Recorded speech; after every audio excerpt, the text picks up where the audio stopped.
Yo, what's up guys, it's Suraj from Tech Devoted and a bunch of my YouTube friends and I are going to tell you what according to us are the best smartphones under 15,000 Indian rupees late 2016. If you like their work, definitely check out their channels, all links will be in the description.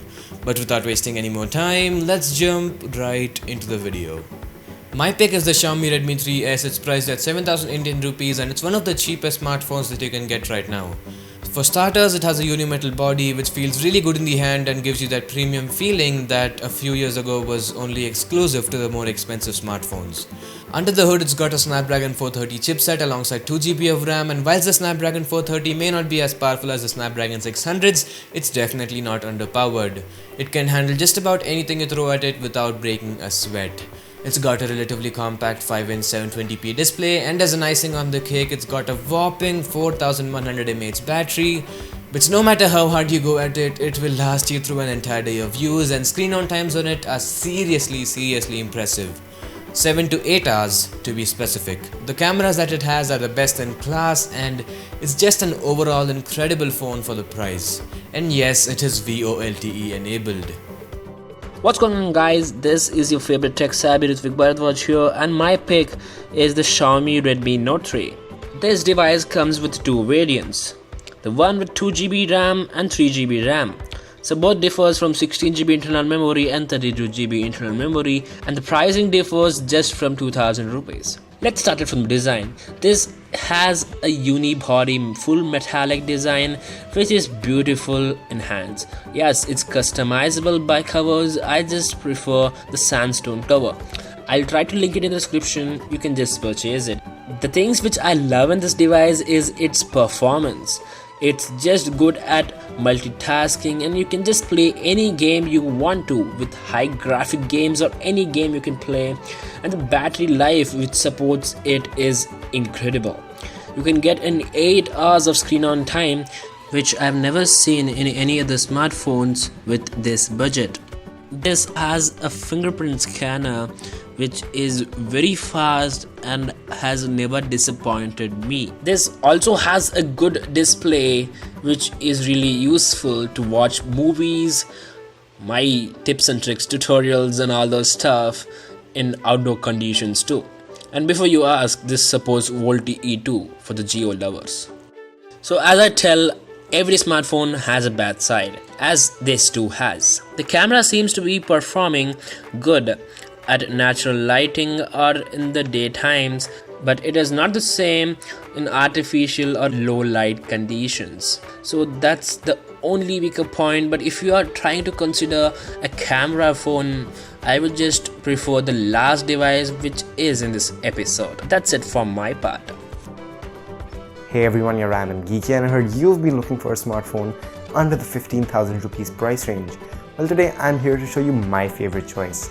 And the best part, it's even cheaper than that.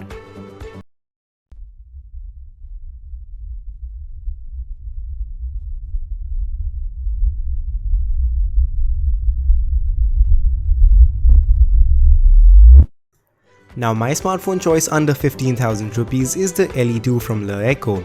Priced at only 11,999, it comes in a single variant with 3GB RAM and 32GB of storage.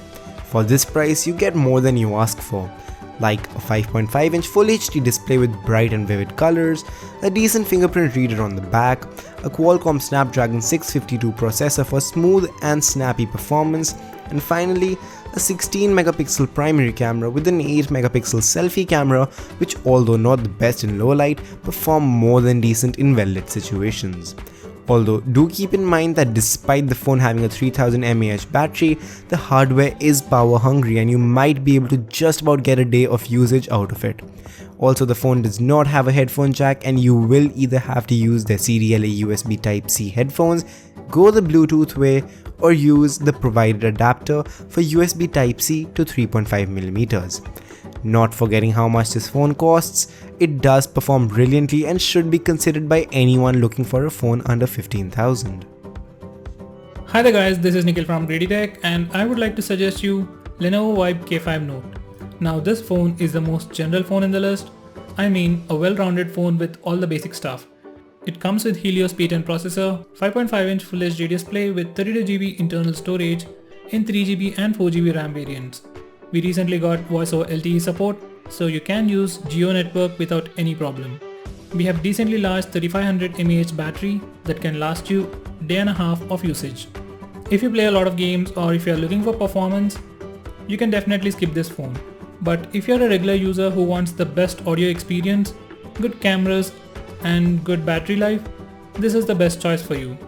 Along with all those perks, you get a UI close to stock Android with Dolby Atmos sound enhancement, Lenovo's own Theater Max mode and some UI related tweaks. Like all the phones in this list, we get a fingerprint scanner which is fast and accurate. And finally, I would personally buy this phone mainly for the audio experience. Hey guys, I'm Saga from TechWorks. My pick for the best budget smartphone in under 15,000 rupees is the Moto E4 Plus. You can get it in two variants.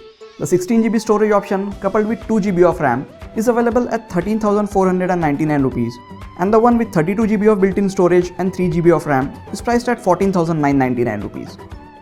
At this price, you get a lot of things like a massive 5.5-inch 1080p display covered by Gorilla Glass 3, a super fast fingerprint scanner at the front to unlock the phone.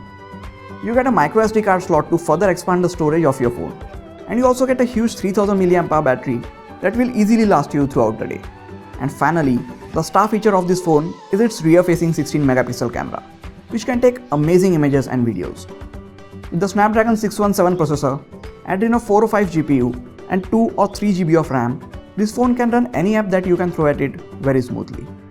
The only downside is that the Snapdragon 617 processor has a tendency to overheat if used for long periods of time. If you play a lot of heavy games or use the camera for more than 15 to 20 minutes at a time, then this phone will definitely heat up. But if you are an average user who doesn't play a lot of games, you won't be facing the overheating issues at all. All of this, combined with Motorola's pure Android operating system and timely updates, makes this a very solid phone to consider if you are looking to get a smartphone in under 15,000 rupees. But that wraps it up for this one. If you like their work, definitely check out their channels. Again, links in the description. But thanks so much for watching. It's been Suraj. Take it easy and stay devoted.